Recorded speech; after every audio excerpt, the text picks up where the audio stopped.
അതുപോലെ നമ്മൾ ഈ ഇന്ത്യയുടെ 2020 ടീമിനെ കുറിച്ച് പറയുകയാണെങ്കിൽ ഇപ്പോൾ ഗൗതം ഗംഭീർ വന്നതിന് ശേഷം ടെസ്റ്റിൽ ഇന്ത്യ വലിയ തോൽവികൾ കണ്ടു. ഇപ്പോൾ 3 ടെസ്റ്റ് സീരീസ് തോറ്റു. അതിൽ 2 നാട്ടിലാണ്.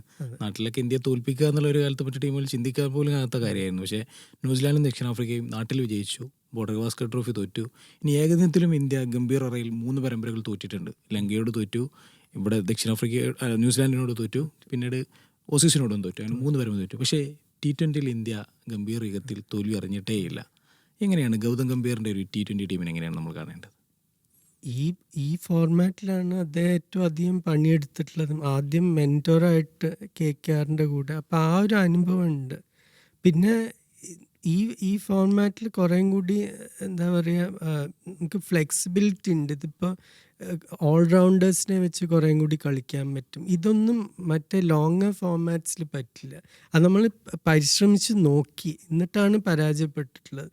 3 ഓൾറൗണ്ടർമാരെയൊക്കെ ടെസ്റ്റ് ടീമിൽ സെലക്ട് ചെയ്യുക, ഇതൊന്നും ടെസ്റ്റ് ക്രിക്കറ്റിന് പറ്റിയ ടാക്ടിക്സ് അല്ല. അത് ശ്രമിച്ച് നോക്കി, അത് ശരിയായിട്ടില്ല. പക്ഷേ T20യിലാണ് അത് ശരിയാകുന്നത്. പിന്നീട് എനിക്ക് തോന്നുന്നത് ഇതിന് തൊട്ട് മുമ്പുള്ള കോച്ച് ദ്രാവിഡാണ്. അത് കുറേ ക്രെഡിറ്റ് അവർക്കും കൊടുക്കണം. ഇതിപ്പോൾ എല്ലാവരും ഇത് ഗംഭീറിൻ്റെ ഈ മാറ്റം തുടങ്ങി വെച്ചത് രോഹിത് ശർമ്മയും രാഹുൽ ദ്രാവിഡും കൂടിയാണ്. 2022 ലോകകപ്പ് സെമിയിൽ നമ്മൾ ദയനീയമായിട്ട് പരാജയപ്പെട്ടു ഇംഗ്ലണ്ടിനോട്. 170 റൺ, അവർ ഒരു വിക്കറ്റും കൂടി പോവാതെ ചേസ് ചെയ്തിട്ട്. അതിനുശേഷം ഇവർക്ക് മനസ്സിലായി ഈ ടുക്ക് കളി ശരിയാവില്ല. എന്നിട്ട് അതിനുശേഷം രോഹിത് ശർമ്മന് താൻ ഓപ്പണറായിട്ട് തന്നെ എല്ലാ മാച്ച് പോയിട്ടും വളരെ അറ്റാക്കിങ്, വളരെ അഗ്രസീവായിട്ടൊരു അപ്രോച്ചായിരുന്നു. അതുകൊണ്ട് തന്നെയാണ് നമ്മൾ കഴിഞ്ഞ ലോകകപ്പ് ജയിച്ചതും.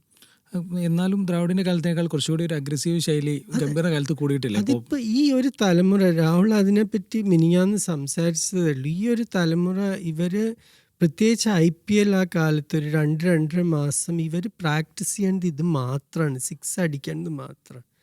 അപ്പോൾ ഈ അഭിഷേക് ശർമ്മയ്ക്കൊന്നും ഒരു പേടിയില്ലാതെ വന്ന ആദ്യത്തെ ബോൾ തന്നെ 6 അടിക്കുകയാണ്. അതേപോലെ ഇപ്പോൾ ഒരു ഇഷാൻ കിഷൻ, പകരം ഇപ്പോൾ ഇന്നലെ ശിവം ദൂബെ, ഇവർക്ക് ആർക്കും ഒരു പേടിയില്ലാതെ കളിക്കണം. പിന്നെ കുറച്ച് ടീം മാനേജ്മെൻറ്റിനും നമ്മൾ ക്രെഡിറ്റ് കൊടുക്കണം. അവർക്ക് ആ ഒരു കോൺഫിഡൻസ് കൊടുത്തിട്ടുണ്ട്. ഇപ്പം അഭിഷേക് ശർമ്മ ഈ 4 മാച്ചിൽ 2 ഡക്കാണ്. പക്ഷെ അവന് ഒരിക്കലും ഡ്രോപ്പ് ചെയ്യാൻ പോകില്ല. എന്താ വെച്ചാൽ അവർ പറഞ്ഞിട്ടുണ്ട്, നീ നിൻ്റെ ശൈലി അനുസരിച്ച് കളിച്ചോ. അതുപോലെ നമ്മൾ ഇന്ത്യയുടെ ഒരു 2020 ടീമിൽ നോക്കുകയാണെങ്കിൽ 2007 ലോകകപ്പിന് എന്നുള്ളതൊരു യങ് നിരാക്കിയായിരുന്നു. ഒരു പുതിയ ഫോർമാറ്റ് വരുന്നു, കപ്പടിക്കുന്നു. പക്ഷെ പിന്നീട് ഒരുപാട് കാലം ഇന്ത്യ T20 ലോകകപ്പിൽ വീക്കായിരുന്നു. 10ലും ഇപ്പോൾ 12ലൊക്കെ ഇന്ത്യ മോശം ടീമായിരുന്നു. പിന്നീട് എനിക്ക് തോന്നുന്നു കുറച്ച് കഴിഞ്ഞപ്പോൾ 14-16ലൊക്കെ കോഹ്ലിയുടെ ഒരു ഒറ്റയാൾ മിടുക്കിലാണ് കുറേ കാലം മുന്നോട്ട് പോയത്. അങ്ങനെ നോക്കുമ്പോൾ ഇന്ത്യയുടെ എക്കാലത്തെയും ബെസ്റ്റ് T20 ടീമാണ് ഇപ്പോൾ ഉള്ളത് നമുക്ക് പറയാൻ പറ്റും. എല്ലാ ബാലൻസും ഏറ്റവും സൂട്ടഡ് ആയിട്ടുള്ള കളിക്കാരുള്ള ടീം. പണ്ട് നമ്മൾ പലപ്പോഴും ഫോർമാറ്റ് നോക്കാതെ, എനിക്ക് ഓർമ്മയുണ്ട് ഒരിക്കൽ രവി ശാസ്ത്രി, ഞങ്ങൾ വളരെ സുഹൃത്തുക്കളാണ്, രവി ഞാനും വലിയ ഒരു ഹീറ്റഡ് ആർഗ്യുമെൻ്റ് ആയത്. റോബിൻ ഉത്തപ്പ അപ്പോൾ ഭയങ്കര ഫോമിലായിരുന്നു 2015-16 ആ സമയത്ത്. ഞാൻ പറഞ്ഞു, നിങ്ങൾ എന്ത് കണ്ടിട്ടാണ് ശിഖർ ധവനെ റോബിന് പകരം എടുത്തിട്ടില്ല? ശിഖർ ധവൻ ഉഗ്രൻ ODI ബാറ്റ്സ്മാനാണ്. T20യിൽ എപ്പോഴും സ്ട്രൈക്ക് റേറ്റ് 120-130 ഉണ്ടായിരുന്നുള്ളൂ. അപ്പം എങ്ങനെ നോക്കിയാലും റോബിനെ ആയിരുന്നു അപ്പം ടീമിലെടുക്കേണ്ടത്. നിങ്ങൾ പക്ഷെ ഫോർമാറ്റ് നോക്കാതെയാണ്, പേര് നോക്കിയിട്ടായിരുന്നു സെലക്ഷൻ നടന്നിരുന്നത്. ഇപ്പം അതല്ല. ഇപ്പം ശരിക്കും ഇപ്പോൾ ഒരു അഭിഷേക് ശർമ്മ ആയാലും ഇപ്പം താമസിക്കാതെ വൈഭവ് സൂര്യവംശി വരും, അല്ലെങ്കിൽ ഒരു പ്രിയൻഷ് ആര്യ വരും, അല്ലെങ്കിൽ ഒരു പ്രഭ് സിമ്രൻ വരും. ഇവരൊക്കെ ആ ഫോർമാറ്റ് നോക്കിയിട്ടാണ് സെലക്ട് ചെയ്യുന്നത്. അല്ലെങ്കിൽ ഇപ്പോൾ ഒരു KL രാഹുൽ ഈ ടീമിലുണ്ടാവും. അതെ, അത് വലിയൊരു മാറ്റമാണ്. അതുപോലെ തന്നെ ഈ ഒരു ടീം ലോകകപ്പ് വരാനിരിക്കുകയാണ്. ഇന്ത്യയിൽ തന്നെയാണ് മത്സരങ്ങൾ. എന്തായിരിക്കും ഈ ടീമിൻ്റെ ഒരു സാധ്യത? എങ്ങനെയാണ് സാധ്യത? എങ്ങനെ നോക്കിയാലും ഇന്ത്യയാണ് ഫേവറേറ്റ്സ്. എനിക്ക് ആകെയുള്ളൊരു പേടി എന്ന് പറയാനുള്ളത് നമ്മുടെ ഫാസ്റ്റ് ബോളിംഗ് ബാക്കപ്പാണ്. ഇപ്പോൾ ബുംറയും അർഷ്ദീപ് സിംഗും ലോക്കാണ്. എനിക്ക് അവരെ പറ്റി ഒരു ബേജാറുമില്ല. അവർ ഇഞ്ചുറി ഒന്നും ഇല്ലെങ്കിൽ നമുക്കറിയാം അവരെ കൊണ്ട് എന്താ പ്രതീക്ഷിക്കാൻ പറ്റുകയെന്ന്.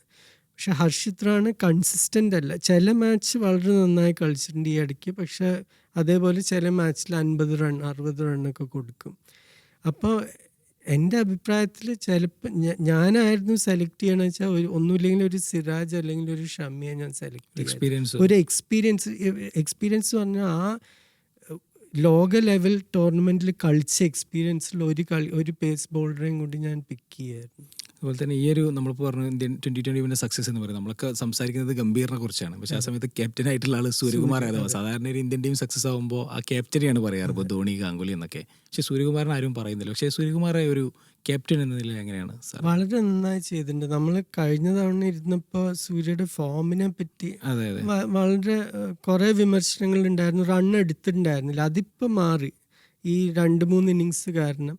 പക്ഷെ ക്യാപ്റ്റൻസിയുടെ കാര്യത്തിൽ കളിക്കാർക്ക് വളരെയധികം കോൺഫിഡൻസ് കൊടുത്തിട്ടുണ്ട്. പണ്ട് ഗാംഗുലിയൊക്കെ അതാ ചെയ്തിട്ടുണ്ടായിരുന്നു. നിങ്ങൾ ഫ്രീ ആയി പോയി കളിച്ചോളൂ, നിങ്ങളുടെ മേധ ഇപ്പോൾ നീ ഇന്ന് ഡക്ക് എടുത്താലും കുഴപ്പമില്ല, അടുത്ത കളി പോയി കളിക്കുക. ഈ ഒരു ഗ്രൂപ്പ് കളിക്കാർക്ക് ആ ഒരു കോൺഫിഡൻസ് കിട്ടിയിട്ടുണ്ട്. അതുകൊണ്ടാണ് ഇങ്ങനെ പോയി കളിക്കാൻ പറ്റുന്നത് അവർക്ക്.